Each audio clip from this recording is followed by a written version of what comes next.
This is how I created the materials for this 3D model in Blender. I'd like to start with the simple things first. So I started with the cap shader by adding a principal BSDF, changing the color to a light purple and bringing the roughness down. After that, I selected my bottle and created a new material. I deleted the default shader and added a glass one by pressing Shift A and typing glass. I connected it to the surface socket and then changed the IOR value to 1.33. I went into edit mode, selected the inside vertices, and created a vertex group so I could use it for the inside material. I created the inside material, pressed design, and then I hit Ctrl I to invert my selection, and then I assigned my bottle material to the outside. For now, I added a glass shader to the inside liquid and changed the color to something that would match my reference closely. I wanted to add brand labels within the texture, so that meant I had to UV unwrap my 3D model. So I started to mark my seams by selecting some edge loops, pressing U, and then hitting mark seam.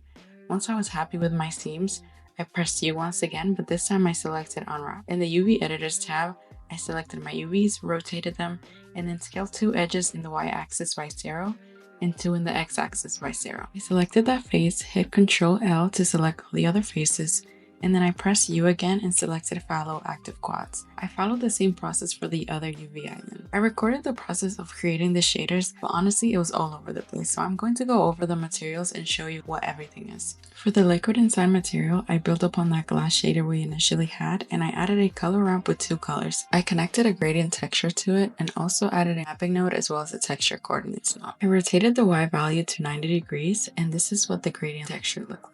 It is a subtle effect, but I really like how the colors seamlessly transitioned. This is what it ended up looking like at the end. Now, for the bottle shader, it is just as simple, but now I added image textures.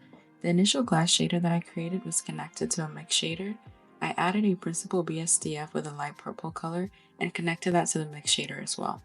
And then I control that mix shader with a color ramp and an image texture. This texture is literally just a rectangle. That texture is connected to a texture coordinate and mapping node, and there we have the first part of the material. I connected that part with another mix shader node, added another principal BSDF node with a black color and the metallic value all the way up, and I control the mix with a color ramp connected to an image texture. This texture was my logos and labels. Once all that is mixed together, this is how it looked.